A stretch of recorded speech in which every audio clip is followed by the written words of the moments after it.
Hello everyone, अगर आपने इस सीरीज़ के पिछले एपिसोड्स को नहीं देखा है सो आई सजेस्ट कि पहले आप उन्हें देख लें, जिनका लिंक आपको इस वीडियो के नीचे डिस्क्रिप्शन बॉक्स में मिल जाएगा। एंड अगर आपको मेरी वीडियो अच्छी लगे देन प्लीज़ लाइक करिएगा। शांग जून को जब हॉस्पिटल में छोड़ के ये वापस अपने घर आती है तब भी ली इसका वेट कर रहा था, जो कि तोंग तोंग को अपने घर छोड़ के यहाँ पे वापस से आ गया था क्योंकि इसे चिंता हो रही थी वो तोंग की। एंड इसे कहता है कि अब शांग जून की हालत कैसी है, बिकॉज इसने फ़ोन पे बात तो सुन ही ली थी। ये इससे दोबारा से पूछती है कि क्या तुम सच में उसकी कंपनी के साथ ट्रिक्स वगैरह करके उसे बिल्कुल बर्बाद ही करना चाहते हो। चलो अगर तुम्हारा ऐसा मन है भी तो ये तो सोचो कि तुम दोनों के फैमिली मैटर्स में उसकी पूरी कंपनी के इतने सारे एम्प्लॉयज़ है, कम से कम उन्हें तो सज़ा नहीं मिलनी चाहिए ना। ये कहता है कि अच्छा तो तुम्हें ऐसा लगता है क्या कि मैंने ऐसा किया है। तो ये कहती है कि बस ये मुझे नहीं पता, मैं इतना चाहती हूँ कि तुमने ना किया हो। ये कहता है कि अच्छा अब जो तुम उसे इंजर्ड देख के आ गई हो तो अब सारा का सारा गुस्सा मेरे ऊपर उतारोगी क्या। तुम्हें पता नहीं है क्या कि वो एक नंबर का प्ले बॉय रहा है। तुम्हें क्या लगता है वो तुम्हें कुछ अलग से ट्रीट करता है। ये कहती है कि तुम्हें ये सब सोचने की ज़रूरत नहीं है, मुझे पता है वो कैसा सोचता है।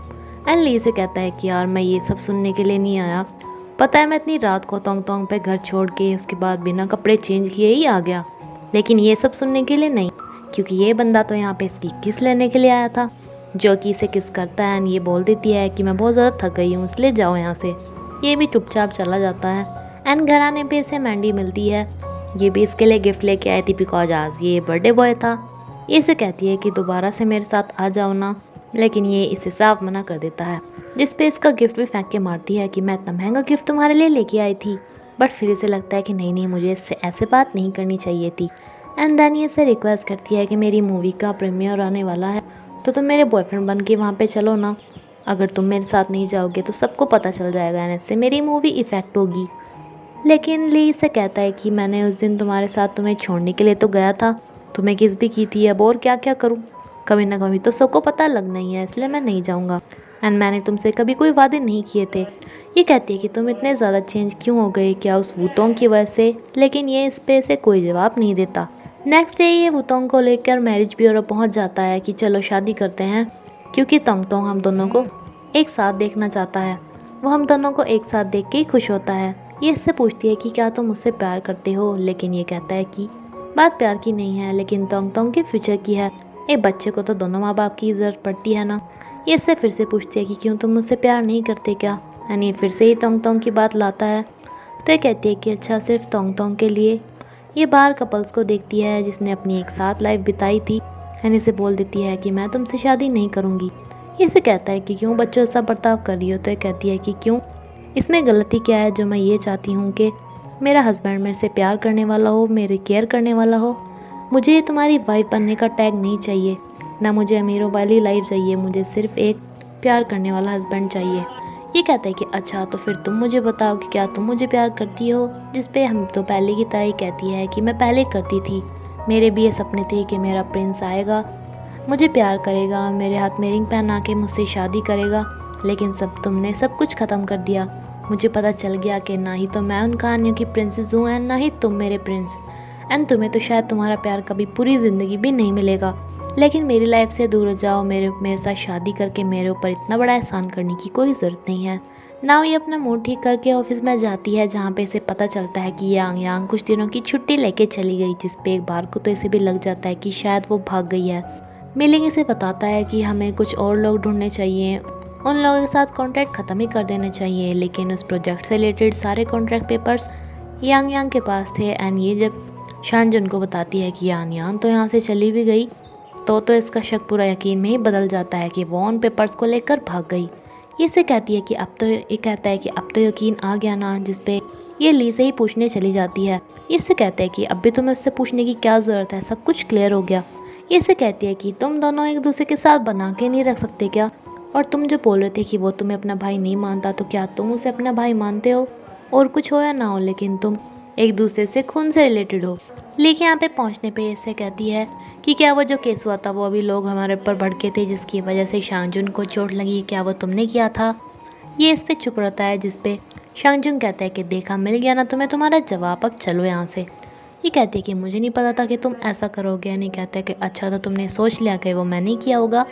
मुझे तो पहले ही पता था कि उस तुम्हारी कंपनी के साथ ऐसा ही होगा, इसलिए तो मैंने उस कंपनी का प्रोजेक्ट नहीं लिया था। लेकिन उस शांगजू ने तुम्हारी हेल्प करने के चक्कर में ले लिया फालतू में।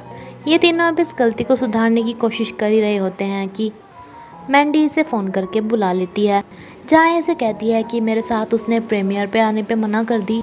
लेकिन एक बात काफ़ी ज़्यादा सोचने वाली थी कि जब मैंने उससे पूछा कि क्या वो वुतोंग के लिए चेंज हुआ है, तो उसने मुझे जवाब नहीं दिया। अब मेरी कितनी इंसल्ट होगी, इसलिए तुम मेरे साथ मेरे नए बॉयफ्रेंड बन के चलो। ये इस बात पे मना कर देता है, तो ये कहती है कि चलो बॉयफ्रेंड मत बनना, लेकिन सबको दिखा तो सकते हो। फिर देखो, अगर तुम वुतोंग को भी साथ लेके आओ तो कैसी हेडलाइंस बनेंगी कि ली के बच्चे की मॉम एंड उसकी गर्लफ्रेंड दोनों ही आज शांगजूंग के बाहों में खड़ी हैं। फिर सबको ये लगेगा कि मैंने उसे डंप किया ना कि उसने मुझे। इस बात पे ये मान जाता है एंड देन वुतोंग को भी इनवाइट करता है इसके प्रीमियर के लिए। ये वहाँ पे जाने के लिए ड्रेस खरीदती है, लेकिन जब देखती है कि इसका प्राइस इतना है तो ये मना कर देती है। इत्तेफाक से यहीं पे लियांग कुई भी आई हुई थी, जो कि इसे कहती है कि जब तुम्हें ये देखी थी तो मैं एक बार ट्राई करके देखना चाहिए। एंड ये इसे फोर्सली से ट्राई करने के लिए भेज देती है, लेकिन फिर भी इसके पास इतने पैसे नहीं थे कि इस ड्रेस को ले सके। ना ये इसे खेलने के लिए लेके जाती है एंड इसे कहती है कि तुमने अब तक शादी क्यों नहीं की। शायद तुम अपने बेटे के पापा यानी कि ली से बहुत ज़्यादा प्यार करती थी इसलिए, एंड करती हो। ऐसे ही बातों बातों में ये इसे कहती है कि चलो हम दोनों फ्रेंड्स तो नहीं हो सकते, लेकिन मैं तुमसे अच्छे से बात तो कर ही सकती हूँ। वुतोंग इसे कहती है कि क्यों, तुम मेरी फ्रेंड क्यों नहीं हो सकती। तो ये कहती है कि हम तो लव राइवल्स हैं ना। वुतोंग की समझ में नहीं आता, तो इसे बताती है कि अरे मैं शांगजुन को लाइक करती हूँ एंड शांगजुन तुम्हें लाइक करता है, तो हम दोनों हुए ना लव राइवल। अच्छा तुम बताओ, तुम उसके बारे में कैसे सोचती हो। तो ये बताती है कि मैं जब उसके साथ रहती हूँ तो मैं काफ़ी ज़्यादा प्लीजेंट एंड रिलैक्स फील करती हूँ, लेकिन इसे प्यार नहीं बोल सकते। देन इससे कहती है कि अच्छा तो फिर तो या तुम ली को प्यार करती हो। इस पे भी ये कहती है कि इस बारे में मुझे पता ही नहीं है, कुछ भी कह नहीं सकते ना। ये वुतोंग को लेके प्रीमियर में पहुंचता है, जहाँ पे वैसे तो मैंडी इन दोनों को अपना फ्रेंड्स बताती है, लेकिन मीडिया तो होती है जो फालतू की बातों को उछाल देती है। एंड नेक्स्ट डे दोनों काफ़ी खुश होते हैं न्यूज़ पढ़ पढ़ के कि अरे वाह देखो इसमें क्या क्या बोल रहे हैं, तुम्हें एक नया बॉयफ्रेंड मिल गया, नई मूवी नया बॉयफ्रेंड। एंड कोई तो बोल रहा है कि नए वाला काफ़ी ज़्यादा हैंडसम है, जिस पे शांगजुन तो खुश हो जाता है कि इसने ली को बीट कर दिया। वुतोंग भी देखती है कि न्यूज़ में आ रहा था कि अब तो लव ट्रायंगल नहीं लव क्वाड्रेंगल हो गया है, क्योंकि वो भी शांगजोन एंड ली दोनों के साथ दिखती है एंड साथ में मैंडी भी शांगजून एंड ली के साथ होती है।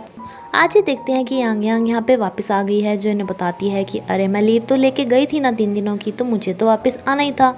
ये इससे पूछता है कि अच्छा तो तुम सारे कॉन्ट्रैक्ट वगैरह लेके क्यों गई थी। तो ये बताती है कि क्योंकि मैंने उन कॉन्ट्रैक्ट को एक नई बड़ी कंपनी को दिखाया है एंड वो मान गए हैं हमारे साथ कोलैब करने के लिए। शांगजुंग इसे कहता है कि अच्छा वो इतनी बड़ी कंपनी जो कि तुम्हारे सिर्फ कहने से मान गई, सच बताना इससे भी ली की चाल ना, ली से ही तुम्हें उस कंपनी से मिलवाया, वरना हम इस कंपनी के साथ कॉन्ट्रैक्ट बिल्कुल भी नहीं करेंगे। वुतोंग इसे समझाती है कि पागल हो के अपनी कंपनी के बारे में तो सोचो।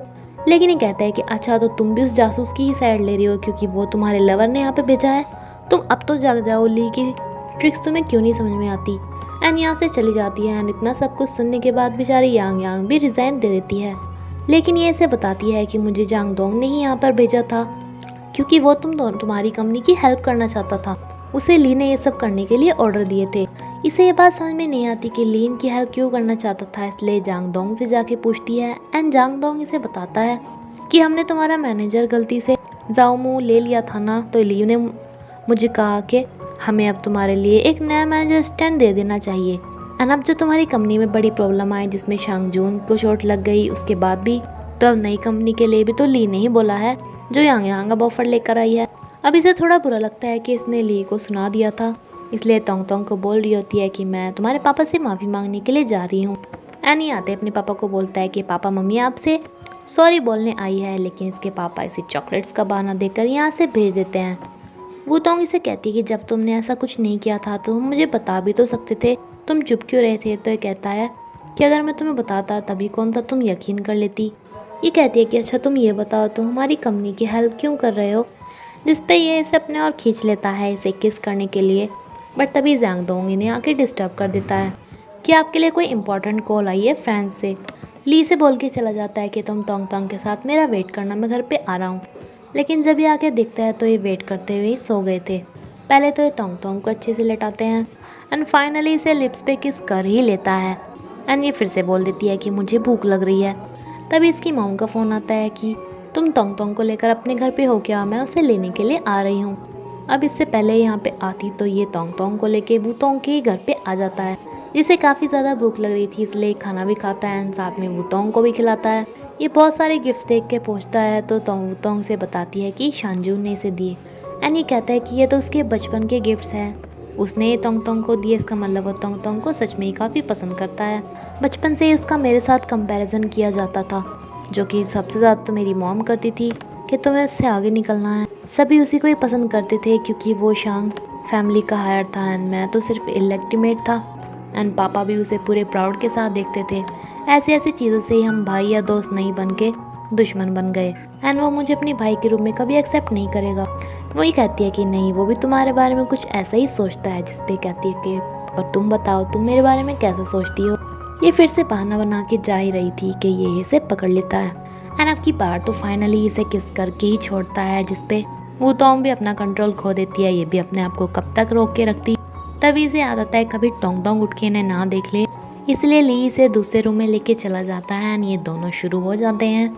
सुबह उठ के ब्रेकफास्ट बनाने जा रही होती है तो ये इसे कहता है कि अच्छा मुझे छोड़ के भाग रही हो एंड अब तो दिन में भी इनका रोमांस खत्म होने का नाम ही नहीं ले रहा था, जो कि मुझे तो काफ़ी ज़्यादा अजीब लग रहा था। एंड तोंग तोंग भी इनके पास आ जाता है एंड ये तीनों हैप्पी फैमिली हो जाते हैं। नाव इसे जाना था ऑफिस में, जहाँ पे शानजून इससे पूछता है कि तुम कल पे कहाँ पे थी, कंपनी में इतना बड़ा क्राइसिस चल रहा है तुम्हारा कहीं पता ही नहीं। लेकिन ये इसे कहती है कि मेरा कोई पर्सनल मैटर था। ये कहते हैं कि अच्छा मैं तो तुम्हारा बॉयफ्रेंड हूँ ना, तो तुम मुझे तो पर्सनल मैटर बता ही सकती हो।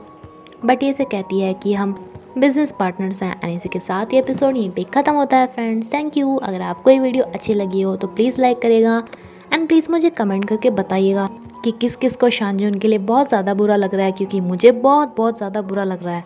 लेकिन अभी तो ये सीरीज़ काफ़ी ज़्यादा बाकी है। So thank you.